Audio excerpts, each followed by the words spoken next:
নমস্কার বন্ধুরা, আপনাদের আগেই আমি সাম্বার ও নারকেলের চাটনির ভিডিও দেখিয়েছি, যার লিঙ্ক আমার ডেসক্রিপশন বক্সে দেওয়া আছে।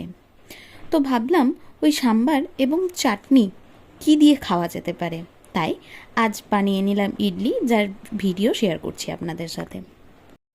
ইডলি বানাতে লাগবে শুধু চাল, বিউলির ডাল ও সাদা তেল। আমি আগের দিন রাতেই ভিজিয়ে রেখে বেটে নিয়েছি 3 কাপ চাল ও 1 কাপ বিউলির ডাল, যা ভালোভাবে মিক্স করে ফেটিয়ে নিতে হবে।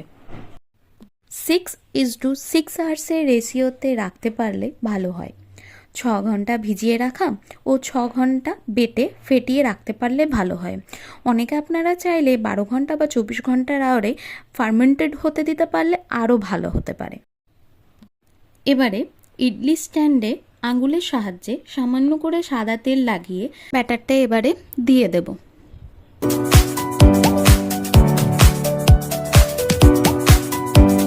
প্রেসার কুকারে সামান্য জলের মধ্যে স্ট্যান্ডটি বসিয়ে দিলাম। প্রেসার কুকারের ঢাকনার রাবারটি অবশ্যই খুলে রাখবেন আগের থেকে। আমার কাছে স্টিমার নেই, তাই আমি প্রেসার কুকারে করেছি। আপনাদের কাছে যদি ইডলি স্ট্যান্ড না থেকে থাকে, সেক্ষেত্রে আপনারা স্টিলের যে কোনো ছোট বাটি ব্যবহার করতে পারেন। 5 থেকে 7 মিনিট মিডিয়াম হিটে রাখলেই তৈরি আমাদের গরম গরম ইডলি। সার্ভ করুন সাম্বার ও নারকেলের চাটনির সাথে।